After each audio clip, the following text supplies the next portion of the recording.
Anyone can be confident with a full head of hair. But a confident bald man, there's your diamond in the rough. I'm a walking, talking enigma. We're a dying breed. I don't take on big things. What I do, pretty much, is make the big things small and the small things big. The addition of nuts in salad, I always find to be beneficial. It's not every day that you get to be affectionate around something. It just doesn't happen that often. Trying on pants is one of the most humiliating things a man can suffer that doesn't involve a woman.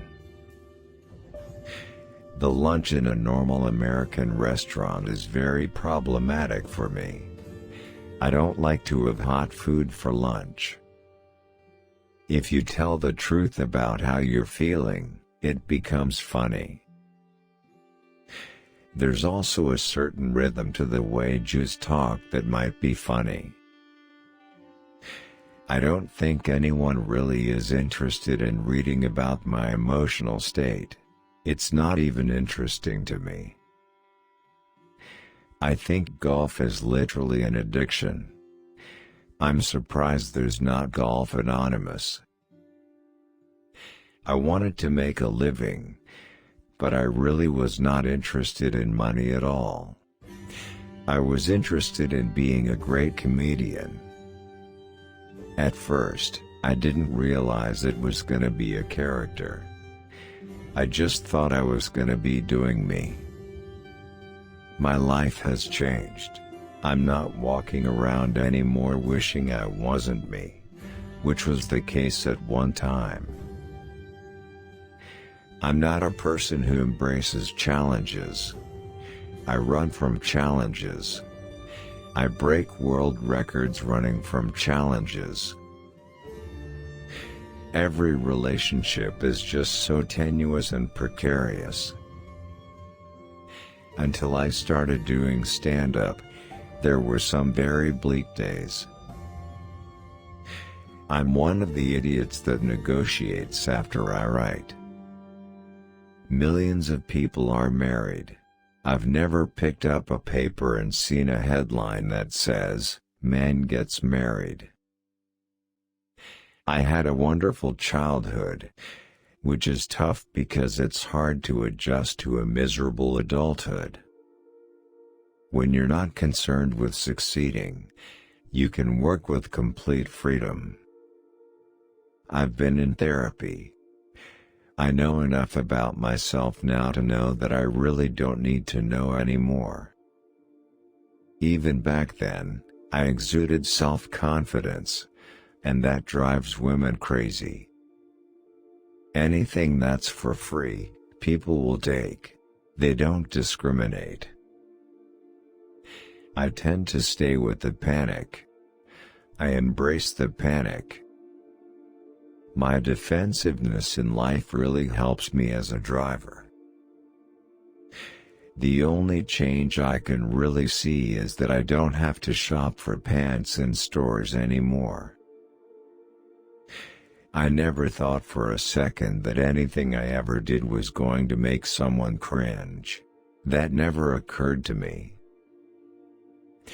I was planning on my future as a homeless person. I had a really good spot picked out. Once I know people know who I am, it gives me a lot of license and freedom to behave in ways I wouldn't normally. My background is degradation and sloth, mostly. Sure, being a reservist wasn't as glamorous, but I was the one who had to look at myself in the mirror. I tell people that I've now done one decent thing in my life, albeit inadvertently.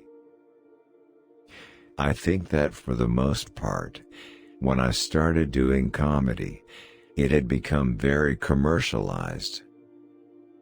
Well, after the divorce, I went home and turned all the lights on. It's that I wasn't suited to do the kind of comedy that these people were coming to hear, mainstream comedy.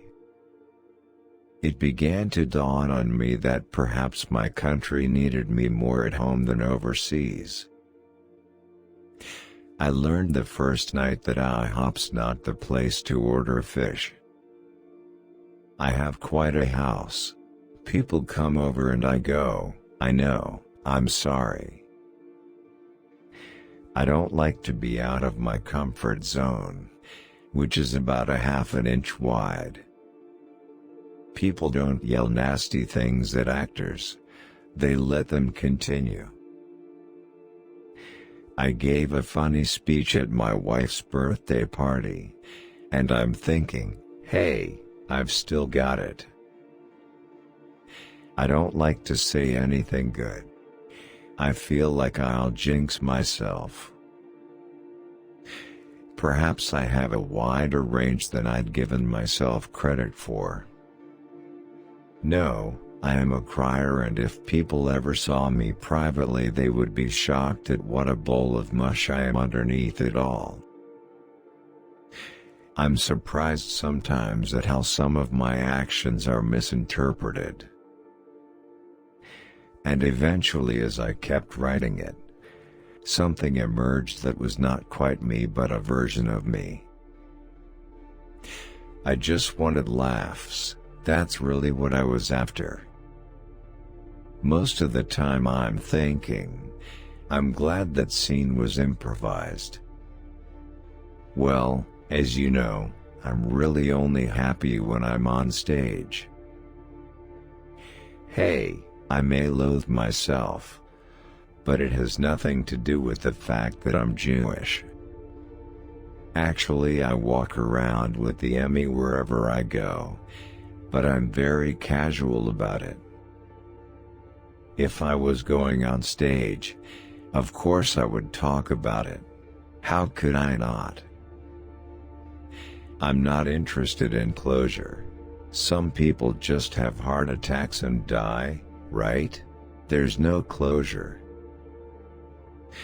You have to discover when you're inadequate to be funny, and you don't know you're inadequate when you're a kid.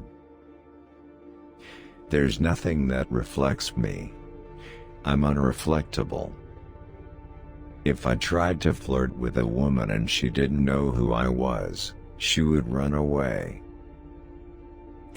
Anytime I'm involved with anything that's well received, it's a surprise to me. I don't really know much about TV and what people want to see. I'm not that well informed about it. I like to be quiet and let people find me rather than having to shout at them. I think that what people imagine they're going through is much worse than what they are going through. Most practical jokes, I'll feel too bad for the other person, so I'll stop just before the punchline. It's always good to take something that's happened in your life and make something of it comedically.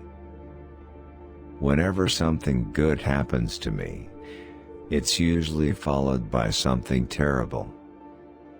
If I wasn't a golfer, I would still be miserable, but not as miserable.